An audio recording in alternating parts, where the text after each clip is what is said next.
تقدیر غالب رہتی ہے، تدبیر غالب نہیں ہوتی، تقدیر غالب ہوتی ہے۔ تو وہ تو میں نے آپ کو پچھلے جمعے بتایا تھا کہ تدبیر نہیں تقدیر غالب آئی، کیونکہ فیصلہ تو از ہو چکا تھا کہ نواسہ رسول جگر گوشہ بطول میدان کربلا کی خاک کو رنگین کریں گے، فیصلہ تو ہو چکا تھا۔ جب امام حسین پہنچے تھے نا کربلا میں تو پوچھا یہ کون سا مقام ہے، تو بتایا گیا کہ یہ کربلا ہے۔ حضرت امام حسین کہا ہاں یہی وہ جگہ ہے، یہ کربلا نہیں ہے، یہ کرب و بلا ہے، یہ کرب ہے، تکلیف، بلا ہے، مصیبت، آزمائش۔ بلا کا معنی ہوتا ہے آزمائش۔ آپ پتہ ہے بلاؤں جسے ڈرتے ہیں، بلا کربلا ہے، یہ تکلیف ہے، آزمائش ہے۔ اور میں آپ کو یہ بتا دوں کہ جتنا بڑا کسی کا مقام ہوتا ہے اتنی بڑی آزمائش ہوتی ہے۔ انبیاء کا مقام سب سے اوپر، اللہ کیسی آزمائش نبیوں پہ ڈالی ہے۔ انبیاء بھی شہید ہیں کہ آپ کو بھی زہر دیا گیا، زہر کے ذریعے شہید ہے۔ حسن بھی شہید ہے، انہیں زہر دیا نانے کی سنت پر، نانے کے پر چلتے ہوئے۔ سینکڑوں صحابہ اللہ کے راستے میں جان افریق کے سپرد کرتے چلے گئے۔ اور شہادت تو ایک اعلیٰ مقام ہے نا، یہ ایک علیحدہ بحث ہے کہ شہادت اتنا اونچا ہے، اتنا اونچا مقام ہے کہ اللہ نے خود قرآن میں شہید کے فضائل کو بیان کیا۔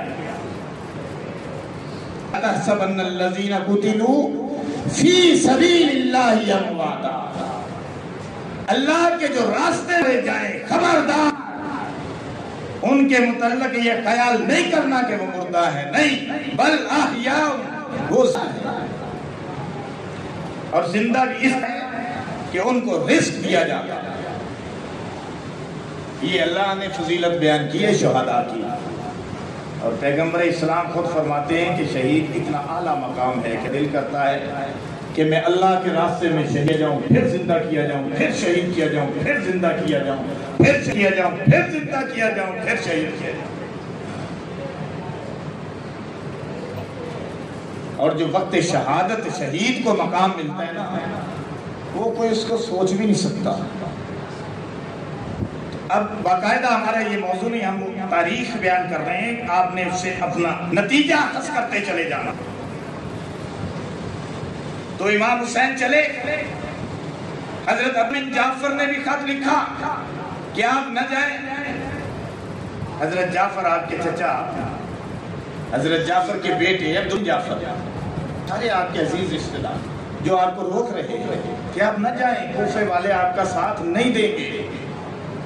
پتہ یہ چل رہا ہے کہ بے وفائی کوفے والوں کی ہے، اور مسلم بن عقیل کا میں نے پہلے بیان کر دیا کہ کس قدر بے وفائی کے ساتھ، کس قدر بے وفائی کے ساتھ انہوں نے مسلم بن عقیل کو شہید کرایا کہ پہلے 18,000 بندے نے بیعت کی، پھر 4,000، پھر اینڈ میں 3 رہ گئے۔ جب ابواب کندہ کی طرف چلے ایک بندہ بھی نہیں تھا، آخر ابن زیاد نے گرفتار کرا دیا۔ 3 کردار ہیں جو پیش ہیں شہادت میں، ابن زیاد، عمر بن سعد اور شمر بن ذل جوشن۔ یہ 3 کردار ہیں کہ اگر یہ نرمی کر دیں کہ دل میں نرمی آ جاتی، امام حسین اور آپ کے خانوادے کا احترام، محبت ان کے دل میں اگر باقی رہتا تو پھر یہ واقعہ پیش نہیں آتا تھا۔ لیکن پھر میری نظر ادھر ہی چلی جاتی ہے۔ ابن عباس کو ایک خواب آیا، اس کا بھی تذکرہ ہے، یہ ابن عباس کا خواب ہے۔ ابن عباس کو خواب آیا کہ حضور علیہ السلام میدان کربلا میں ہیں اور آپ ایک شیشی کے اندر اپنے نواسے کا اور دیگر شہداء کا جمع کر رہے ہیں۔ اور جب امام میدان کربلا میں پہنچے اور 10 محرم کو شہادتیں پیش کر رہے تھے تو اس وقت عین وہ وقت تھا جب ابن عباس کو اس کا اشارہ دیا گیا خواب میں. اور پیغمبر اسلام کا تو میں نے پچھلی مرتبہ آپ کو بتایا تھا کہ جبریل آئے تھے اور کربلا خاک دکھائی تھی. فرمایا یہ وہ خاک ہے کہ آپ کے نواسا امام حسین رضی اللہ عنہ کو شہید کر دیا جائے گا.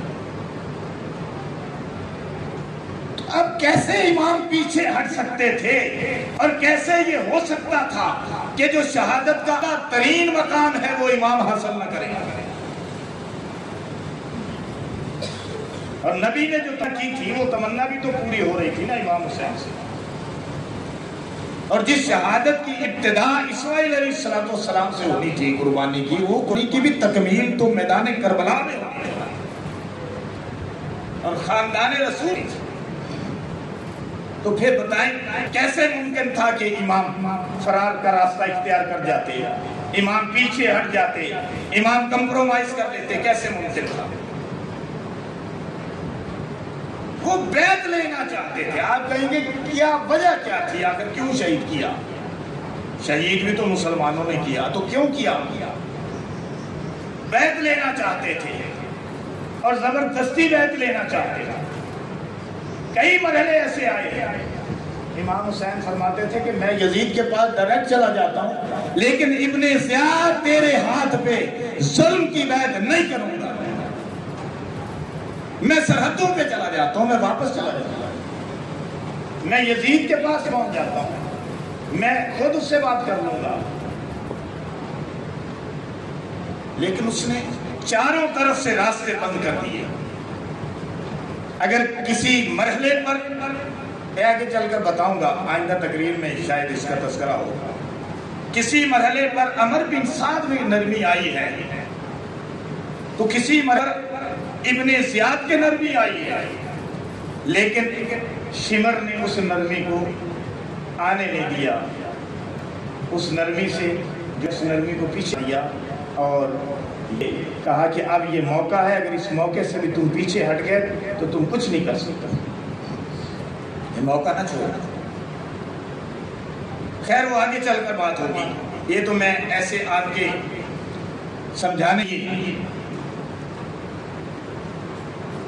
تو خیر امام حسین رضی اللہ تعالیٰ عنہ کو شخصیات نے سمجھا لیا، لیکن آپ کے ارادے میں، آپ کے عزم میں تزلزل پیدا نہیں ہوا. آپ مسلسل سفر کرتے ہوئے کوفہ پہنچے. ابن زیاد جب آپ کوفے کی طرف روانہ ہوئے، ابن زیاد جو کوفہ پر اس لیے حاکم مقرر کیا گیا تھا کہ وہ امام حسین کے مقابلے میں نہایت سمجھا جاتا تھا. میں نے پہلے بتا دیا کہ اس سے پہلے گورنر کون تھا؟ نعمان بن بشیر، جو اہل بیت میں نرم تھا. ابن زیاد جو سخت تھا، اس کو مقرر کیا گیا. اور جب اسے پتا چلا کہ امام حسین مکہ سے روانہ ہو چکے ہیں تو اپنے پولیس افسر جس کا نام حسین بن نمیر تھا آگے بھیجا کہ قادسیہ پہنچ کر انتظامات مکمل کیے جائیں. امام حسین پہنچ رہے، ان کو خطرہ تھا نا، اگر امام پہنچ گئے، نرمی کی، کوفہ والوں نے بیعت کر لی، والے ساتھ ہو گئے تو پھر جو ہے وہ یزید کا تخت اور وہ حکومت جو ہے وہ نہیں رہے گی، الٹ دیا جائے گا تخت، وہ تخت الٹ دیا جائے گا. اس لیے کسی مرحلے پر وہ نرمی نہیں کرنا چاہتا تھا. لیکن امام حسین کا مقصد حکومت حاصل کرنا نہیں تھا بلکہ اللہ کے نظام کو بحال کرنا تھا. یہ بات یاد رکھیں. آپ کہیں یہ سوچیں کہ پھر وہ امام حسین حکومت کے لیے پہنچے، نہیں، حکومت حاصل کرنا مقصد نہیں تھا. جو کمزوری آ چکی تھی، آپ کے پہلا خطبہ میں ہو سکتا ہے وقت سے پہلے آپ کے سامنے پیش کر دوں تو اس خطبے سے آپ کو اندازہ ہو جائے گا کہ امام حسین کے آنے کا مقصد کیا تھا.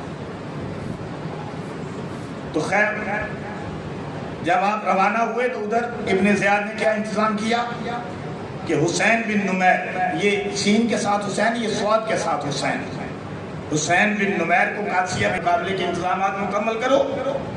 حضرت حسین ان کے وفادار ساتھی سفر رہے تھے اور ادھر حسین بن نمیر نے حر بن یزید کو 1000 سواروں کا دستہ دے کر، یعنی یوں سمجھ لیں 1000 کی فوج دے کر آپ کے مقابلے کے لیے قادسیہ سے آپ کی طرف روانہ، قادسیہ سے آپ کی طرف روانہ کیا۔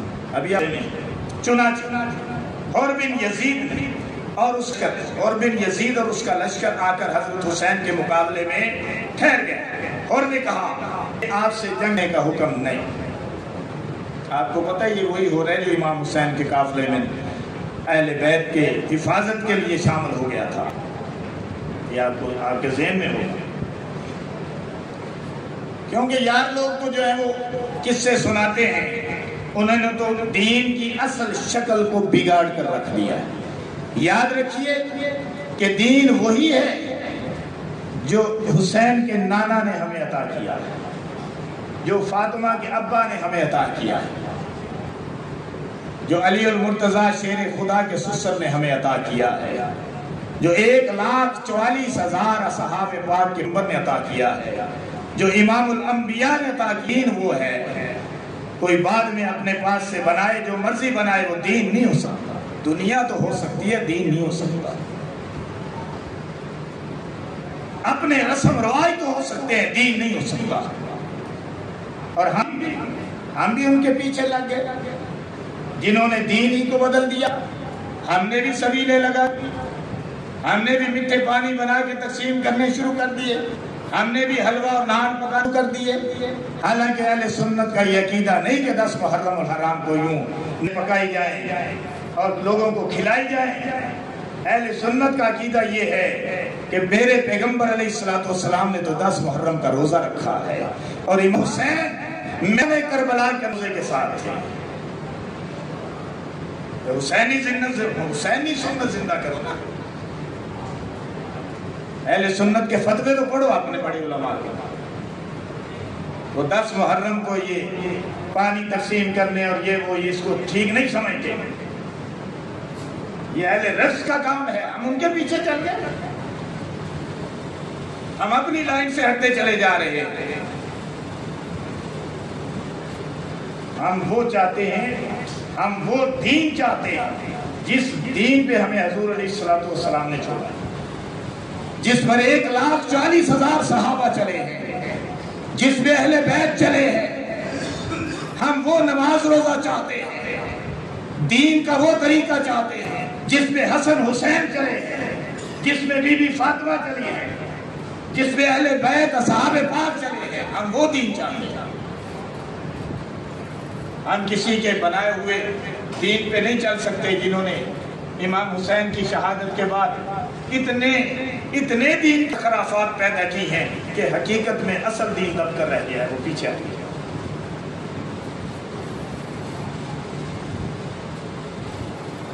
خیر،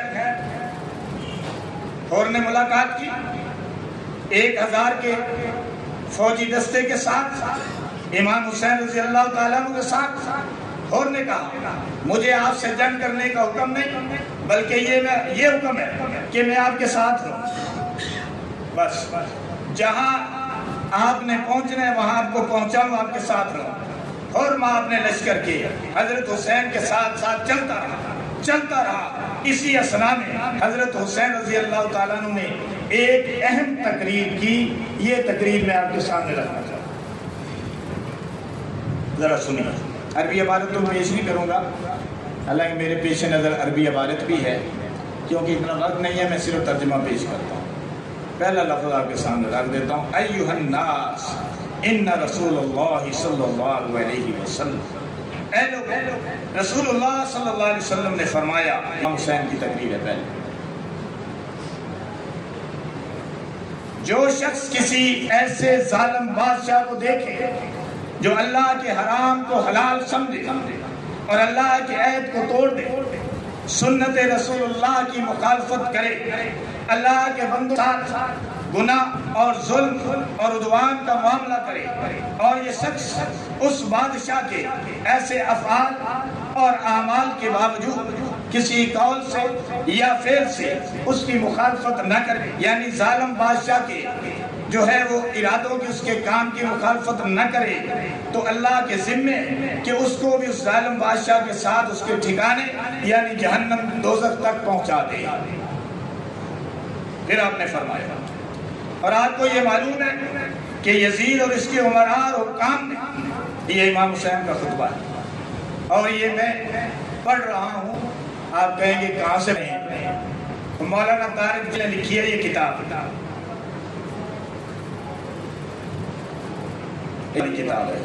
اہل بیت کے عنوان سے، گلدستہ اہل بیت مولانا طارق جمیل۔ یہ مولانا طارق جمیل کی کتاب سے پڑھا کہ کہیں اہل سنت یہ نہ سمجھ لیں کہ یہ قاری صاحب پتہ نہیں کہیں سے شیعوں کی عبارتیں پڑھ رہے ہیں۔ میں سنی کی عبارت پڑھ رہا ہوں اور جو حال میں الحمدللہ زندہ ہے موجود ہے۔ تو بارک سنیے، امام حسین نے خطبہ دیتے ہوئے یہ فرمایا، اور آپ کو یہ معلوم ہے کہ یزید اور عمراء حکام نے شیطان کی پیروی کو اختیار کر رکھا ہے، رحمان کی اطاعت کو چھوڑ رکھا ہے، زمین پر فساد پھیلا رکھا ہے۔ دیکھیے نا، اب بندوں کو بھیجا، فوج کو بھیجا کہ وہ امام حسین عبداللہ بن زبیر عبداللہ بن عمیر سے بیعت لے، اگر وہ بیعت کریں تو ٹھیک ہے ورنہ انہیں میرے پاس لے کر آئے، ان لوگوں کو گرفتار کیا جائے، پابند سلاسل کیا جائے، زمین تنگ کی، امام مدینے سے نکلے مکہ پہنچے اور مکہ سے پھر کوفے والا سلسلہ بن گیا، کیونکہ کوفے والے خط لکھے بار بار۔ ایک بات ہے وہ میں بار کہتا ہوں کہ کوفے والے ان کی بے وفائی اور ابن زیاد کا جور و ستم اور شمر کی بدبختی اور سختی، یہ بنیادی طور پر یہ کردار ہے ان کے پیچھے یزید ہے۔ ادھر کوفے میں نہیں تھا، یزید شام میں تھا، حکمران تھا، اور یہ ملکوں میں شہروں میں گورنر مقرر کیے جاتے تھے، جو یہاں پہ ابن زیاد مقرر کیا کوفہ میں تھا، اور فوجوں کا جو سربراہ تھا وہ عمر بن سعد تھا، اور شامی کا جو سربراہ تھا، جو ان کا کمانڈر ان چیف تھا، وہ شمر ذوالجوشن تھا۔ یہ میں آپ کے سامنے وہ ایک سین پیش کر رہا ہوں تاکہ آپ سمجھ آئے، کیونکہ ہم لوگ تو ان ساری چیزوں سے نابلد ہیں، نا ہمیں تو پتہ کوئی نہیں، نہ آپ نے نہ آپ نے آج کل نے تو بالکل ہی کھاتا صاف کر دیا، یہ تو مولویوں کو نہیں پڑھنے دے رہا، یہ تو اسکالروں کو نہیں پڑھنے دے رہا، تو شوقین لوگوں کا مطالعہ چھڑا دیا اس نے، بس ایک کام پہ لگا دیا کہ TikTok TikTok TikTok. اب ٹک ٹاک پہ ساری بات تو نہیں نا سمجھ آتی، ادھر تو بڑی بڑی اوپر قرآن کی آیت چل رہی ہوتی ہے، نیچے گانا چل رہا ہوتا ہے، وہ تو یہ پوزیشن ہے۔ خیر وقت نہیں، میں آج یہ کر رہا تھا کہ امام حسین رضی اللہ تعالیٰ عنہ کی یہ تقریر کہ آپ نے فرمایا کہ فساد پھیلا رکھا ہے، حدود الہیہ کو معطل کر رکھا ہے، اسلامی بیت المال کو اپنی ملکیت سمجھ لیا ہے، اللہ کے حرام کو حلال اور حلال کو حرام ٹھہرا دیا ہے۔ اس کے بعد پھر اس طرح کے مضمون کی آپ نے مفصل تقریر کی۔ امام حسین رضی اللہ تعالیٰ عنہ کی تقریر سے معلوم ہو رہا ہے کہ خلافت نہیں گئی تھی، ملوکیت آ گئی، خلافت اپنے نیز پہ نہیں تھی، حکومت جو ہے وہ صحیح لوگوں کے ہاتھ میں نہیں تھی، حکومت صحیح طور پر نہیں چلائی جا رہی تھی، بیت المال کا صحیح استعمال نہیں ہو رہا تھا، حلال حرام کی باقی نہیں رہی تھی۔ امام حسین کے خطبے سے یہی بات سمجھ گیا، پتہ چلا کہ امام حسین کو حکومت لینے نہیں گئے تھے، امام حسین نے بغاوت نہیں کی تھی، امام حسین پر امن طور پر اگر بغاوت کرتے فوج کو لے کے جاتے، اگر بغاوت کرتے تو اہل بیت کو اپنے عورتوں کو لے کے نہیں جاتے، بغاوت نہیں کی، جنگ کرنے نہیں گئے، اگر جنگ کرنے جاتے تو فوج کو لے کے جاتے نا، اور اگر جنگ کرنے جاتے پھر آپ کے ساتھ آپ بھی جاتے، عبداللہ بن زبیر جو سر ہیں وہ ساتھ جاتے، عبداللہ بن عمر جو سمجھا رہے تھے ساتھ جاتے، اور عبداللہ بن جعفر جو سمجھا رہے تھے وہ ساتھ جاتے نا. جنگ کرنے بھی نہیں گئے، بغاوت بھی نہیں کی، کلمہ حق کہنے گئے، حق بات منوانے گئے، حکومت کو سیدھا راہ دکھانے گئے کہ سیدھے راستے پر آ جاؤ، بندے بن جاؤ. لیکن عرصہ حیات تنگ کر دیا گیا، امام حسین کو گھیر لیا گیا، کربلا کے میدان میں آپ پر زمین تنگ کر دی گئی، پانی بند کر دیا. اب یہ اگلے مرحلے جو آ رہے ہیں یہ انشاءاللہ میں آپ کے سامنے اگلے خطبے کروں گا، اور بہت سارے تبصرے بھی ہوں گے، بہت ساری باتیں بھی ہوگی. میں یہ چاہتا ہوں کہ آپ کے سامنے حقیقت آنی چاہیے، سنی کو پتہ ہونا چاہیے سنی کا مسئلہ کیا ہے، اور یہ واقعہ کیا ہے، واقعہ کا پس منظر کیا ہے، حقیقت میں اس کے کردار کیا، واقعہ رونما کیا ہوا، کیوں ہوا، اور پھر اس واقعہ کے نتیجے